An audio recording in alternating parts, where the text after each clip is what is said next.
अभिवादन स्वीकार करें दोस्तों गणेश बम का। और आज एक ऐसा ज्वलंत विषय जो आज की पीढ़ी के लिए बहुत ही ज़रूरी है, लिव इन रिलेशनशिप। सच्ची घटना से रूबरू होते हैं। वह मूर्ख लड़की उस लड़के के साथ लिव इन रिलेशनशिप में रहती थी। जानते हैं क्यों?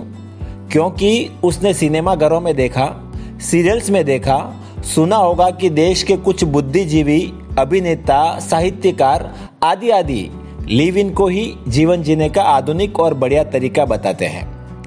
लड़की की माँ इस अवैध रिश्ते को विरोध के रूप में लेती थी, पर लड़की को माँ की बातें फालतू और दकिया सुनी सी लगती थी। क्यों? क्योंकि विवाह के लिए जाति धर्म नहीं, दिल मिलना जरूरी होता है। उसका दिल मिल गया सो वह उसी के साथ में रहने लगी थी। पिछले दिनों लड़की की माँ ने पुलिस केस किया था। पुलिस ने जब लड़के को पकड़ा तो लड़की उसके बचाव में खड़ी हो गई। बताने लगी कि उसकी माँ ही अत्याचारी है, वही उसे मारती पीटती रहती है। इसी कारण वो माँ को छोड़ अपने बाबू सोना के साथ रहती है। पुलिस क्या करती? छोड़ना पड़ा। हाँ, तो अब बात यह है कि एक दिन लड़के का मन भर गया। नकली सामान 4 दिन नहीं टिकता तो नकली प्यार कितना टिकेगा।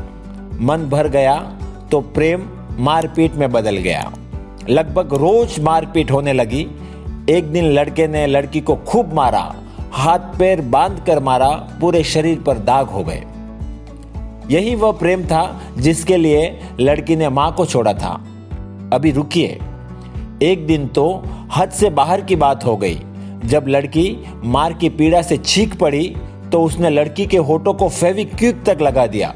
होठ ही चिपक गए। अब कैसे अपना दुख किसी को बताए? वाह रे मोहब्बत। लड़की हॉस्पिटल में है और उसके जख्मों पर मरहम वही बूढ़ी माँ लगा रही है जिसे उसने पुलिस के सामने बुरा बताया था। क्या करे, माँ है ना। लड़का जेल में है। जानते हैं पुलिस ने जब लड़के को पकड़ा तब वह क्या कर रहा था? वह शराब की तस्करी कर रहा था। अवैध शराब के साथ पकड़ा गया। बात बहुत पुरानी नहीं है। इस घटना की पीड़िता 22 वर्ष की लड़की अभी अस्पताल में ही है और वो आशिक जेल में है। इस पूरी कहानी में मेन विलन कौन है जानते हैं? क्या वह लड़का? हाँ, वो भी है, पर वह तो प्यादा है। वह वही कर रहा था जो उसे सिखाया गया। बुरी तो वो लड़की भी नहीं है। क्यों?